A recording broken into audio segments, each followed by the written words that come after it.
And Wayson is a very well-renowned author in Canada. His books are available for sale here as well. He's a winner of the Freedom Prize with Margaret Atwood many years ago. And so thank you, Wayson, for being here to introduce Paul. Not at all. It's my privilege to be here on behalf of Paul because he was published in such a way that it influenced me to want to write a book myself. I think when a younger man goes first, you have to go ahead and better hurry. So I was very glad that after Paul's book, I was also influenced to write something called The Jade Peony, and that turned out to be quite nice. But what is so nice is that it's a kind of tradition, we Chinatown writers, that our past was something that we grew up in, but I never, until I was in my 50s, thought of it as being that important or that unusual or unique. In fact, I thought, how boring to talk about all those old folks in Chinatown who raised me when I was trying to get away from Chinatown. So like all children of first generation of immigrant parents, we're alert to the idea that we come to grow into our need for our history. And those who will write it are the ones who join the dots that make sense of other people's lives as well as their own. Now, Paul has written a wonderful book, a series of books. I think he's even greater than ordinary folk who write a book. He wrote for children, first of all. He had the knack to write Tales of Gold Mountain and a few others that are very popular, beautifully illustrated. And I've always wanted to write a book that was beautifully illustrated, but it would have been sexual and they won't illustrate it. So I thought, the hell with it. So Paul has been smarter, and in his way, in the elegant, quiet way in which he brings his gift to the world. In fact, until I looked up Paul Yee on the internet, I never knew that he had won so many awards. He doesn't talk about them. He thinks it's just enough to go, oh, thank you, and quietly, and people find him out, seek him out.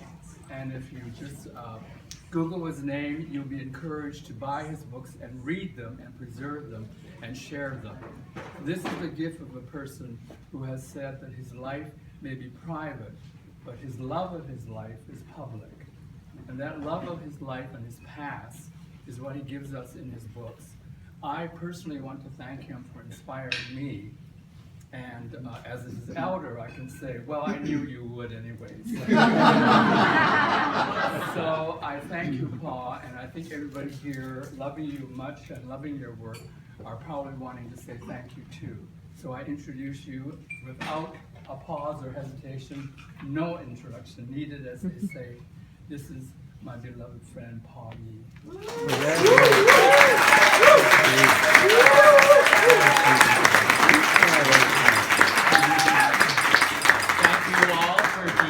Tonight. You probably guessed that Wayson and I are of the same generation. We both come from Vancouver's Chinatown, and we kind of are the first generation of Chinese Canadians to write in English from the West Coast. And so we're of that same generation, but we're also getting old. So tonight I'm really happy that one of the hottest young writers of the new generation of Chinese Canadian writers is here.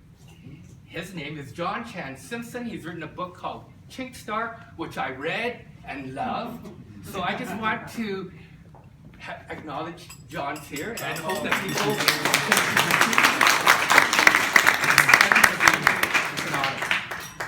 He takes real big chances with the writing, and he writes about the history in a way that old folks like me can't, because we're more restricted by our particular ties to that history. So thank you, John. What I want to do today, I think I'll just take you for a very quick peek into the book, into the language of the book. A Superior Man is about Chinese railway workers, and it's an intimate look at the coolies who came to work on the railway in the 1880s and only in British Columbia. So I imagined that there was a variety of men who came, both from respectable backgrounds and not respectable backgrounds.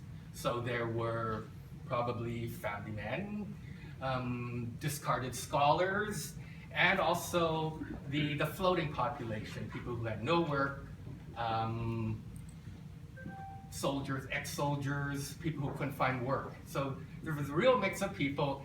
And so I imagine that the language that they used in British Columbia in the 1880s was very gritty, very low class, and very obscene. And so in the book you'll see that. And you will also, we also get to see what goes on when men get together with other men for a long period of time without the civilizing touch of women. So here's how the novel begins. It's Victoria, it's 1885, the railway has been finished, and we're in a gambling hall, Victoria, late one night. 3 in the morning, and it was time again to squeeze through the walking corpses. Before the hordes of jobless railway hands jammed into town, I had kept peace with a free hand. No one doubted my clout. Boss Long let me do as I please in the game hall. Taller than most men, I never feared a fight. Boss Long and his crony merchants craved every penny held by the coolies, but shuddered to think of them smashing store windows, shouting with glee, and looting the stock. The size of the rabble was such that no one, not even squads of red-beard police and soldiers, could stop a riot. Last week, my turtlehead boss ordered me to go easy on his shit-don't-stink customers and to forgive their little sins. So today, I shrugged when someone pounded the plaster wall into shards. I looked away when men spat out green slime and rubbed it underfoot. And I walked off when louts pissed on the wall instead of the pails of the wet room. Their stink slid under the decent smells.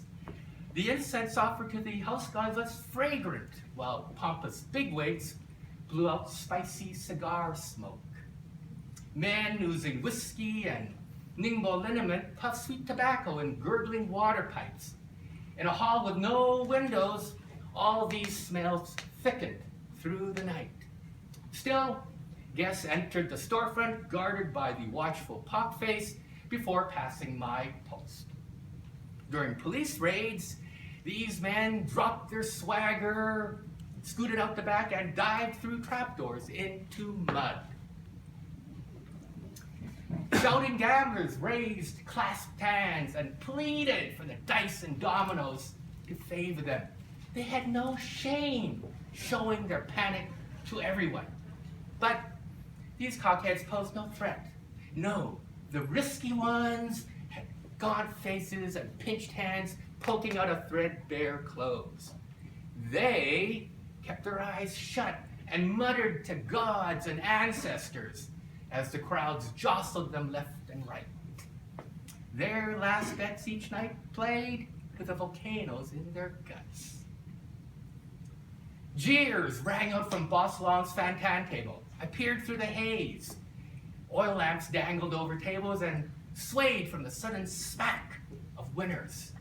Players had spotted a man riding a lucky streak and tossed their bets onto the table to mimic his. 3 kingdoms, 3 mighty kingdoms. The winners pounded the table and jangled the Fantan coins. Boss Long scowled and paid out.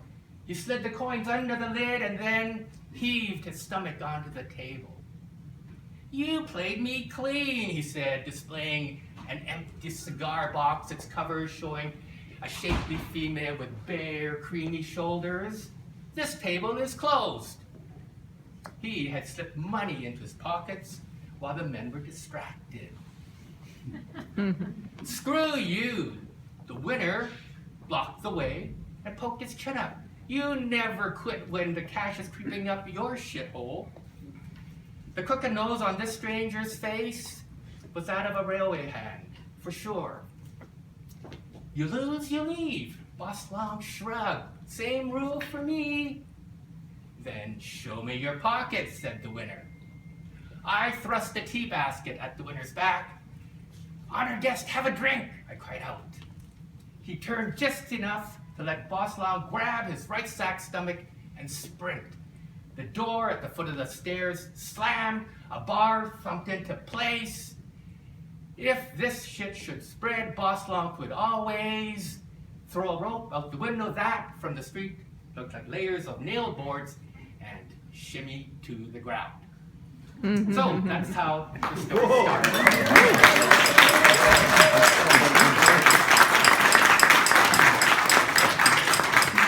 Can you do the whole book now?